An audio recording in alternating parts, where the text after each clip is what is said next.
Looking at areas of support from the international community, as well as within the country, the Ministry of Industry, through the Bank of Industry, as well as Ministry of Agriculture, through the Bank of Agriculture, and the Central Bank as well, through the Anchor Borrowers Initiative, which has been earmarked for agricultural purpose. These areas have met, as well as others, like small-scale smithing and others. I'm also looking at the international community to support this program. I've met the Netherlands ambassador, the French ambassador, the Bulgarian ambassador, and candidly speaking, I'm very impressed with the support that they want to render to the office. A lot of militants or agitators were looking to be included in the program, and I understand that you have stated categorically again and again that the program will end this year. Of course, the president approved an extension of 2 years from when he assumed office. Is that still happening? Is it going to end in 2017? It's a program of this nature. Let's look at it holistically.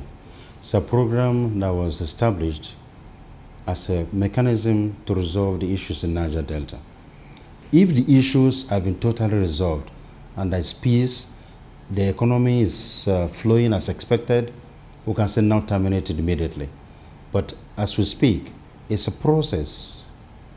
It's a process. It's ongoing until the issues that led to the establishment of the program, Amnesty program, are resolved. So it is a peace-building process.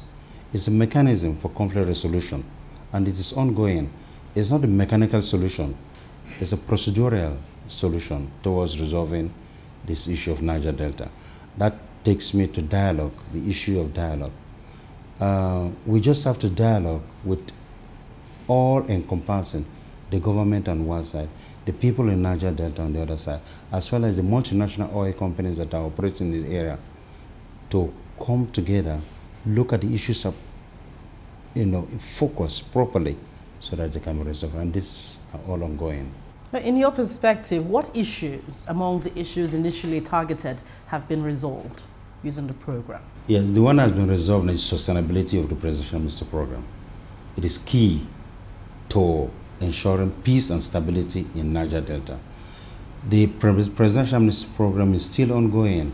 That is why I appreciate Mr. President for his willingness to take this decision to allow for sustainability of the program.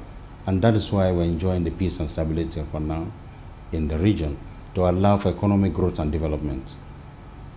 Interesting. We'll take a break right now. We're still with the chairman of the Presidential Amnesty Program. When we come back, we'll talk more about the Amnesty Program in the country. Stay with us.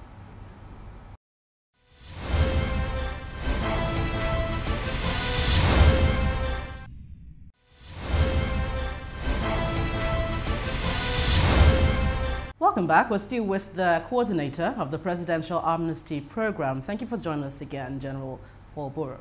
Thank you. The Vice President was in Abia State, and we understand he promised to include some beneficiaries from the state into the Amnesty Program. What are you really doing about this? What I'm doing about it is to collaborate with the state so that they can get a documentation of the use on the catchment areas, that's the oil-bearing areas of the state. We want to put them all together, as well as those in other states, and see how they will benefit from the new designed amnesty program by the federal government. It will be on state and state-by-state basis, whereby the state will also be involved in the reintegration of the youths in the program. By so doing, they will be engaged and be involved in the establishment of the modular refineries, which the federal government want to undertake in the entire Niger Delta region. This will create massive job employment, for human capacity as well as infrastructure, so that the entire environment, inclusive of the persons, will be engaged in the business, in the oil business. How many persons are currently enjoying the program? 30 of them are captured in the program for now. 30,000. And we have like 5,000 beneficiaries who were affected due to the conflict in the general area of Niger Delta. So we take care of 5,000 addition of the 30,000 ex-agitators. So that is 35,000. So 35. Every year, is that the figure you have? 30,000, yes. Every year? Yeah. All right, let's talk about accommodating fresh intakes right now. That's really an issue. Can you afford that? It's still ongoing. In the next 60 days or so, the design program will be out for everyone to understand what the government will really want to do about it. Because it will require some appropriation, it will require some administrative and logistics requirements. So all this will be put in place, and we'll come up with it.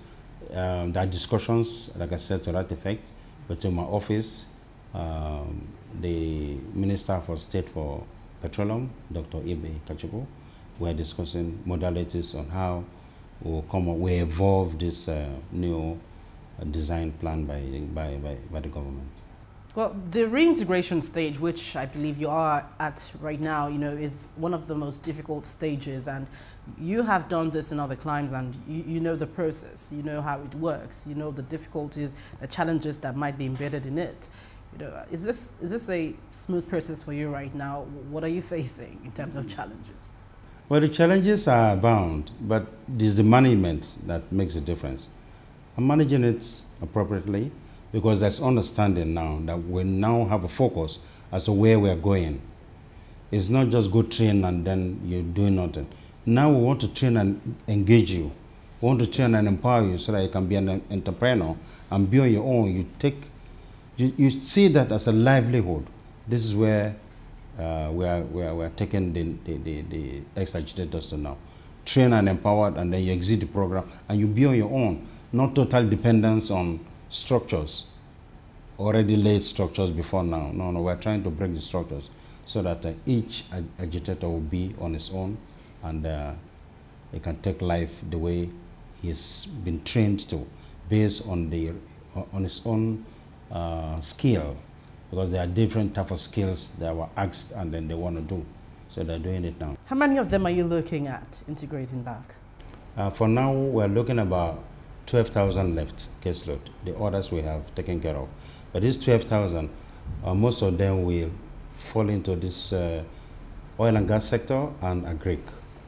They're beginning to show interest in agriculture, which I think, irrespective of your field of study or your professional calling, it's good to have a farm.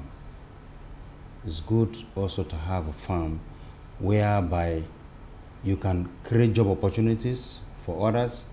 You can also capture food security in the environment and then increase your financial position by selling some farm products. Is there a monitoring process? Yes, we do. We have a monitoring and evaluation department in the Amnesty office, and then they are also deployed to follow up when the training continues.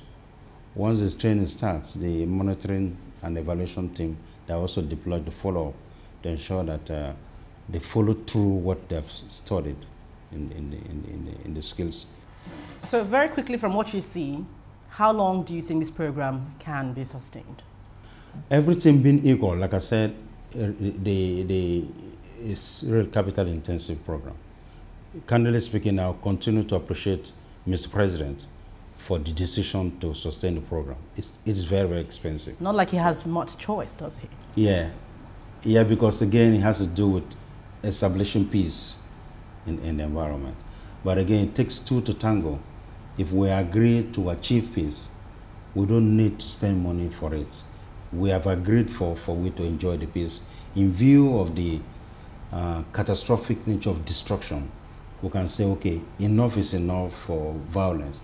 Let us take up our issues on a non-violence means, and let us, that is why this dialogue as a mechanism for conflict resolution, I think is the best, because you avoid destruction. If we do know that the issue of Northeast was going to go this bad, we probably would have stopped it at the initial stage when it was starting. Even if it requires us to say, I'm sorry, to prevent it, I think we would have done that. Even though I think I'm sorry is just word, Yeah. and what is needed in such areas is action. Yeah, you say I'm sorry, and then you take the action to ensure that you achieve the peace. Right. It's a two-in-one thing to achieve win-win situation. Very well. General Paul Boro, thank you for your time on Dateline Abuja. Thank you very much.